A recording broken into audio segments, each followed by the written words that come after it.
So good morning. Today I'm going to give you guys a very quick, maybe a half-hour presentation on this eclipse, because we have an eclipse coming up, and it's a total eclipse. Although we're not going to be able to see it here, in this region of Connecticut, you should still be kind of aware of what's going on and why so many people are excited about what this eclipse is. And also a little bit of safety on how to look at it, how not to look at it, and some ways of looking at it. So today, that's my goal. Educate you a little bit on the good ways, bad ways of looking at it, and really explain to you what's actually happening in or during an eclipse. Where's my thing? So, first thing you should know is eclipses are fun and they're safe. The sun is not. The sun will destroy your eyes in a heartbeat. It doesn't really care how much time you look at it. So, and this has been going on for a long time. Galileo himself, when he was looking at the sun, they think that was one of the reasons he went blind later on in life, was because he was studying sunspots with a telescope. He knew it hurt his eyes, but he started to look at it when it was cloudy or when it was really low in the sky, and he was like, oh, this will work. But eventually, his eyes just failed on him. So, eclipses have been around for a really, really long time. I want to show you a quick idea of how long. This coming Monday, a solar eclipse will darken the skies across the United States. More than 31 million Americans in several states who live in the so-called path of totality will be able to see it. The eclipse is a solar phenomenon that has occurred since the beginning of time. In ancient China, scribes tracked eclipses on oracle bones, which were made of tortoise shells and oxen shoulder blades. According to NASA, the ancient Chinese believed a solar eclipse happened when a dragon devoured the sun. What's interesting is that similar legends were found in other cultures and mythologies, including in Argentina. Greek historian Herodotus wrote that the Lydians and the Medes ended their 6-year war due to a shared anxiety over the sky's sudden darkness in 585 BC. And then ancestral Puebloans drew this depiction of a solar eclipse in 1097 ACE, or after Common Era. It included one of the earliest drawings of a coronal mass ejection. What is that? It's a phenomenon that involves the sun splitting out or spitting out plasma and magnetic energy during the time that an eclipse is happening. Jumping forward a few centuries to 1806, Native American Shawnee leader Tecumseh and his brother used knowledge of a coming solar eclipse to convince their people not to give their land to then Ohio governor and future U.S. President William Henry Harrison. The question is, how did they know? Hopefully we'll find out. And then there is one of the most famous solar eclipses stories involving Albert Einstein.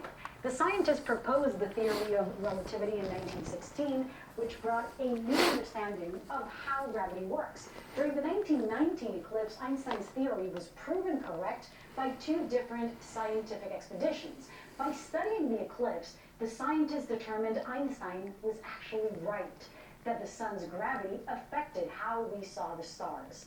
The total solar eclipse is expected to begin on Monday afternoon. We will be right here in studio and we'll have live coverage from, outside the studio throughout CBS News throughout the afternoon. Our special total eclipse of the Heartland starts at 2 p.m. Eastern. We'll be streaming it right here. Don't miss us. This coming Monday, a solar eclipse will darken the sky. Eclipses have been around for a long time. To answer some of our questions, how do they know? We've known what eclipses are for centuries, and it's just as easy as understanding the path that the sun takes in the sky versus the path the moon takes in the sky, and then being able to find the intersection between the two. Just by charting out when these phenomenon happen, specifically lunar eclipses, they were able to determine that they happen every 18 years. It's this very distinct pattern that gets repeated every 18 years. So the same pattern happens across the Earth at the exact same time, but the problem is it's not a dead set 18 years. It's like 18 years, 7 hours, and 28 minutes. So what that means is, although the eclipse might happen here, since it's not a perfect set in time, the Earth is rotated a little bit more.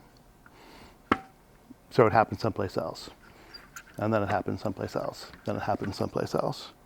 For it to happen exactly in the exact same spot, we now know it's about every 370 years. So the next time this area that's having the eclipse is going to have this same eclipse is going to be in 375 years from now. As far as Einstein, what scientists are still doing this today. Actually, NASA's going to be sending up a series of sounding rockets as well as doing research in jets, or from jets, where they're going to be looking at stars. And if we know that a star is here and a star is here and a star is this distance apart, during a total eclipse, when the sun is right here, what will happen is the sun's gravity will actually pull the light closer to the sun. That difference actually proves that light itself is affected by gravity, and this in turn allowed him to prove his theories dealing with gravity and dealing with space and space-time. So we're still going to be doing that, even on Monday. So there are 3 different kinds of eclipses. Total eclipse is the one that we're going to have, where the moon's going to is one that's happening across the section of America. You'll see a map in a minute, where the moon totally blocks things out. Annular is what happened a few years ago, which is when the moon isn't quite covering all of the sun, and you end up with this round circle. A partial is what we're going to see here throughout Connecticut, where the moon itself is going to block out portions of the sun. The Chinese, when the Chinese looked at this, they thought that this was actually a dragon eating the sun. And if you ever saw one of those tattoos that we have a dragon biting its own tail, that's this. So they happened so rare that they became this great phenomena. And as you heard, wars had started and things like that. So eclipses have been around long enough that they're ingrained in our mythology, they're ingrained in our culture. Now, what actually really causes them, it's kind of simple. We've all seen this, middle school, where we have the sun, we have the moon, the shadows come in, and the shadows hit the earth. But NASA and JPL have designed a piece of software that will kind of gives you a much better view of what's happening.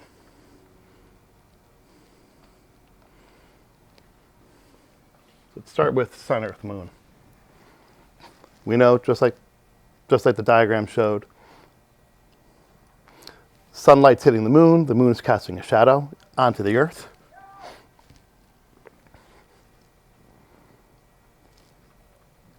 Here you could see the shadow hitting the earth. But if you notice, there's a light shadow and then there's this dark purple line that's happening in the middle of it. That dark purple line is where it's actually the intersection of shadows. If any of you have ever taken your hand and put a flashlight over it and looked at your shadow, you'll see that you have the little gray area that goes around it. But in the core, it's that thick black. In the eclipse, it's called the umbra, and the penumbra would be that gray shadow. This would be the gray shadow area. This is actually called totality. That is the umbra. That is where the darkness is actually really falling across the earth. Let's go back a little bit.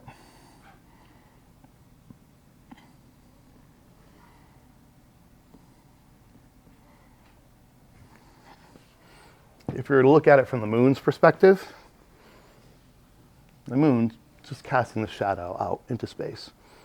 Sunlight hits something, it automatically casts a shadow. Doesn't matter if you're a blade of grass or you're a planet or a mountain, you still cast the shadow. And again, from Earth, it would look like this. This area right here, that is the area of totality. that super dark line. That is the area that people are going to see the total eclipse. This would be the umbra, the partial shading that's coming through. And then bit by bit, the umbra is going to move across itself, or go across the United States. Interestingly enough, eclipses always go from west to east. A whole other conversation, we're not going to get into that why though, for right now. But hopefully that kind of gives you a different visual on it. And also within that belt of totality, the sun completely disappears because it's completely covered. So it's nighttime. Stars will come out, the sun disappears, roosters will crow, cows will start to go back home, bats will come out. There's an entire section of citizen science that's taking place all along totality, where NASA has asked people to go and document what the change in temperature is, to walk into the woods and actually record just the sounds. They're like walking to the woods in the middle of an eclipse and be silent, which is kind of a cool, weird, eerie thing, but because they want all this data.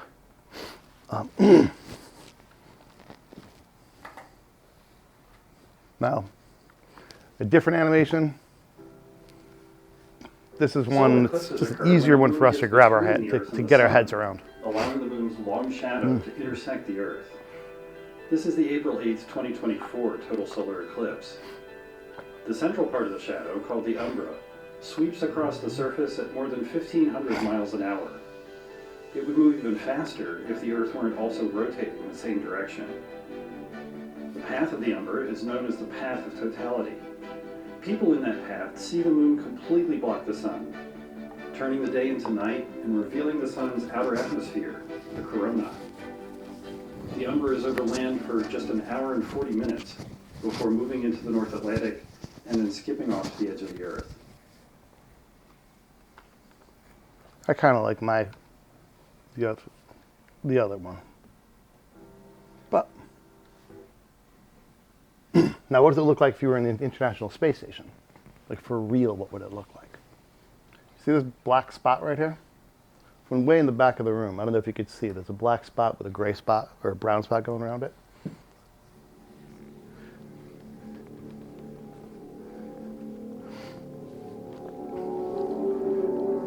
I think I'd kind of freak out if I was in the space station and didn't really know what was happening.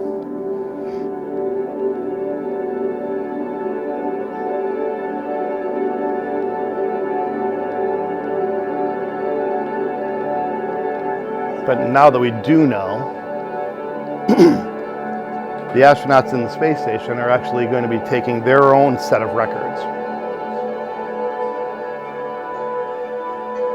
their own set of data.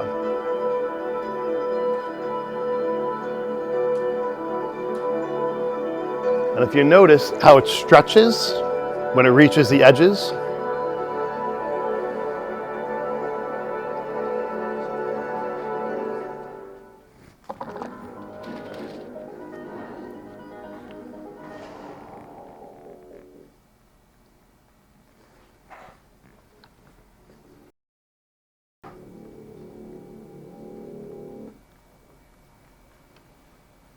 notice how it's stretched when it's on the edges? This is a map of all the eclipses that are happening around the world over the next, until the year 2040. So the next 20 years. In this diagram, blue are the total eclipses. This is the total eclipse that we're going to see this weekend. Red are annular eclipses. Those are the ones that just look like a ring in the sky. That would be the one that went through Texas just last year. And then there's these weird purple ones, these hybrid ones. Hybrid ones oscillate between an annular and a total. But you can see how they're happening all over, and as you get closer, as the as the sun and the earth and moon line up, it's not always hitting the earth directly with just a very concrete point. The angle's hitting this way, just like how we have the seasons and the sun's energy gets dispersed across the surface of the globe. The same thing happens with this, with the umbra and the penumbra. It's when you have this that starts to happen. Now in Connecticut, like I said, we're not going to have one for a while. This is the same map just of North America. And you could see this was 2017. I said last year before, sorry. This is what we're having right now. The next ones are in 2044 and 2045. So unless you want to go way up here in 2033 and see it. So this is a rather big event. And especially when you look at the size of the swath that it's going to go through, and you consider where the bulk of the population lives. Like a large percentage of the population of the United States is going to be in the midst of totality. Years ago, this happened in London, and just London went black. And some of the coolest pictures, and people that I know who lived there, said that they would drive down the street and the sky would go black and people would just stop their cars. They would be on like 84. They would just stop their car. Stop, and just everybody got out. And they were like, you're just out and you're looking around and seeing this blackness that's happening all around you. Which again is really similar to what would happen back in ancient times. In ancient times, when they could predict these things, if you know anything about the ziggurats, or the pyramids, South America, they can actually be used to predict the movement of the sun and the movement of the moon. And in those situations, you'd have these people that were in charge that if they understood the fundamentals of the movement of the stars, they'd use it to their advantage. Where, and I may have said this to you at one point in time, that if I was a caring, loving, wonderful human being, and I really liked you, and like you paid your taxes, and we grew good food together, and we were happy, and crime was low, and we fought good wars. When the sun was going to disappear, I would basically throw a party and say, let's celebrate our awesomeness, and to show you how awesome we are and how amazing I am and why all of you are working for me. I'm going to make the sun disappear as the ultimate tribute to you and the power of us. Whereas, if I didn't like you, you didn't pay your taxes, you didn't work in the fields well enough to make food to get us through the winter, and all you did is whine and complain to me, and in those situations, I'd be a little bit irritated with you, and when it was going to happen, when the eclipse was going to happen, I would basically tell you guys, you need to step it up. If you don't step it up, I'm going to smite you. I'm tired of you. I'm tired of your attitude. And let me show you. And I would bring you all around into the square, and I'd let people be angry. I'd show you how angry I was, and I would tell you and warn you that I would make the sun disappear if you continued just being idiots. And when the sun disappeared, most people would say, hey, you know what? Maybe we shouldn't screw with this guy. So this has been, like I said, the ability to read eclipses and know when they're going to happen. Now we can get it down to the second. Back then, we weren't that good. Now, this is the path of totality. Each one of these individual lines tells you the percentage that we're going to see. We are here in Connecticut, so we're going to be between 90 and 95%. For us, it's going to look like a thin, thin sliver. But during the total eclipse, you're going to watch the sun as it slowly gets eaten by the moon. This is, again, what Connecticut's going to see. You go a little bit more north, you go into this area right there, and you're going to see this. And then it's going to come back out. whole process takes about 4 hours to happen. But during totality, some pretty amazing stuff that takes place. So this image, this is an image of a coronal mass ejection coming off of the sun. The area in the middle of it has been shaded out, it's been blocked out. It's taken by a satellite called the SOHO, or the Solar and Heliospheric Observatory. And the important part when you're looking at it are looking at these rays. These rays are the corona of the sun. It's the atmosphere of the sun.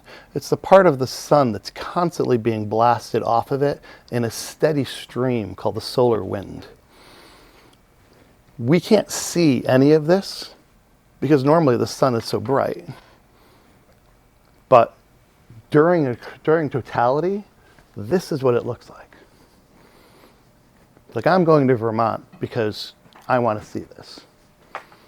I just spent a few grand on a brand new telescope because I want to take a picture of this. I'll be honest with you and tell you, I've never taken a picture through a telescope ever in my life. I'm not going to get all the equipment to do it until Saturday. So I'm hoping it's going to be kind of sunny on Sunday so I can have something to practice on. So you'll find out when I come back in. But it's the only time during totality, like, you could see the solar wind. You can see prominences that are coming off of it. But it's also the only time that you can look directly at the sun because it's nighttime. There's nothing, no energy, no radiation, no radiant energy coming off the sun at that time. If you were there, sure, now you're not going to work. Oops.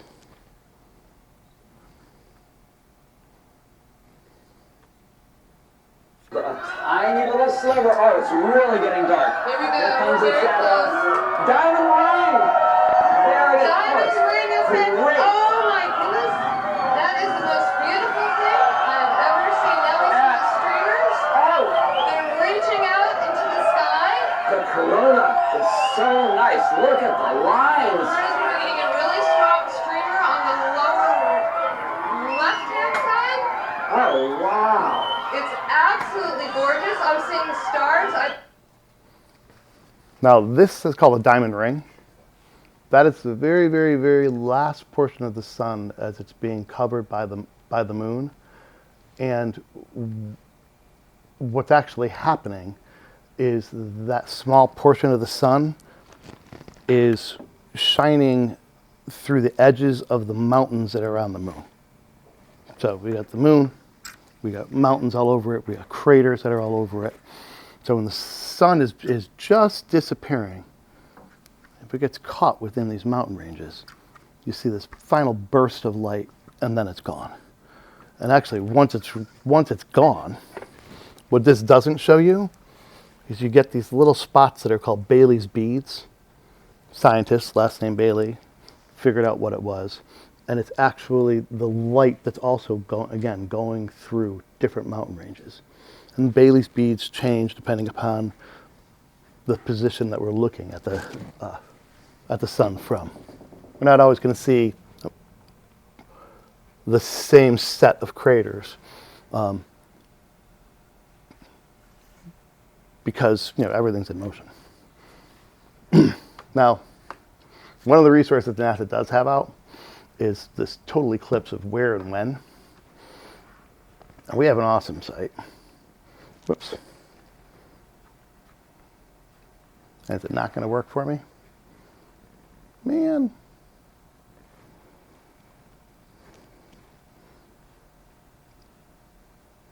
Oh well.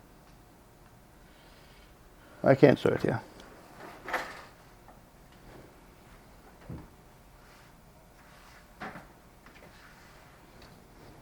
No. Let me try one other thing.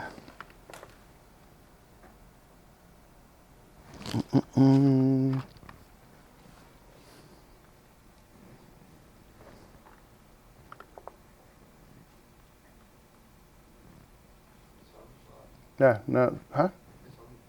Did it come up on the bottom? Nope. No, that was different. No, it just didn't come up. Oh well.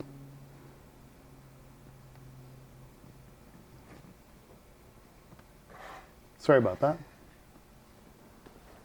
It basically would show you that with us, that the eclipse is going to start around 2:13. It's going to hit peak about 3:27, and it's going to go back to normal about 4:37. So how do you look at it safely? This is the fun part. Again, eclipses are safe when you observe them properly. Never look at the sun directly. But how do you look at something without looking at it? First thing is, make sure you got, if you're going to use glasses, make sure they are certified. What you're looking for is on any pair of glasses. You're going to see right here an ISO certification. Please look for that. You guys are going to walk out of here. I got them for you. I got glasses for you. So you're in a good place. And then if the sun's still out, we'll get to go outside and actually look at the sun before the end of class. So make sure you go out, make sure that they have this ISO certification. Do not look at the sun without them. The other way is to make just a simple pinhole projector. For this, all you really need is a piece of paper with a pinhole on it and something to project it. You could take cardboard, you could take just a thin piece of cardboard. The smaller the hole, the better. If you have time, if you cut a square into it and cover that with tinfoil and then poke a pinhole in it, you'll get a nice clean round hole. And then all you got to do is find the sun, have it go through here, and project that onto something. Anything with a hole will work. One of my favorites is a colander. You walk outside with a colander, and it just makes this spread of little tiny dots, and every single dot is a little eclipse. Another way, feeling creative, is take a box, same thing. You can use tinfoil or just poke a hole in it. Put your head in the bottom of the box and put a piece of paper taped inside of said box. Not difficult to make at all. Take it, punch some holes in it. You can see the inside here. It's got a piece of paper. And you all get to walk around like you're 6 years old. You get to walk around with a box over your head. Make sure that this points to the sun, and everything's going to be projected right there. Again, it'll be small, but it's going to save your eyeballs.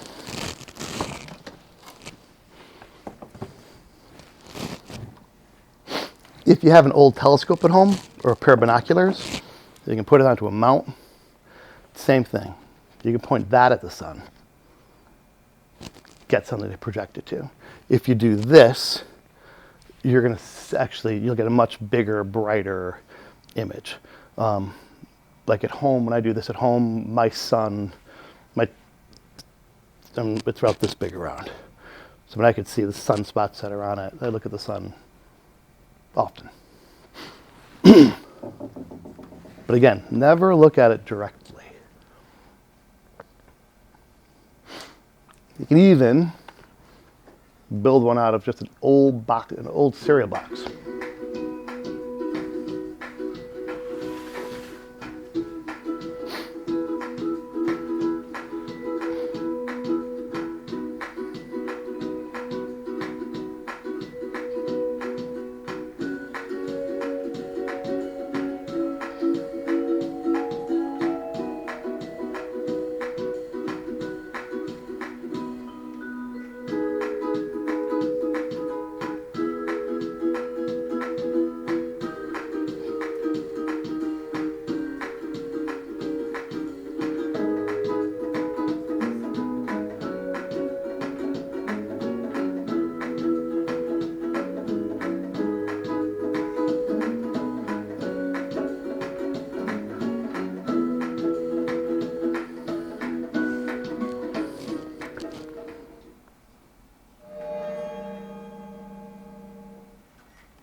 Oops. I'm having technical difficulties right and left today. So what to expect? The projection you're going to get is going to vary in size. This is one that's taken with a telescope. Again, some of them could be extremely small. My ultimate true favorite, which isn't really going to work right now because it's springtime and the leaves haven't come out. But if you walk under a tree, it's not really dark out. If you walk under a tree, it's shady, but it's not black, right? Because there's light. It's still being filtered through the tree leaves. That means there are little teeny tiny holes of light that's getting through. If you walk under a tree and you look down at the ground, you could actually watch the eclipse as the eclipse is occurring. And the nice part is, in that case, you could have hundreds of little ones that are all around you. So you're not just staring at one. So again, the final point is, just remember, eclipses are safe. Looking at the sun directly is not. Always use certified filters or projectors. Again, if you have somebody who has a telescope, they're gonna have something that looks like this. This is not tinfoil. It's not Mylar, even though it sounds like it. Libraries are having, I know some libraries and schools, colleges are having events all around the state. If you just look up Connecticut eclipse events, they're listed. And that's it. Done. Enjoy break. Again, these are our approximate times. So eclipse is going to start around 2:13. It's going to peak around 3:27. It's going to end around 4:37. Times are approximate. Thank you for my TED Talk.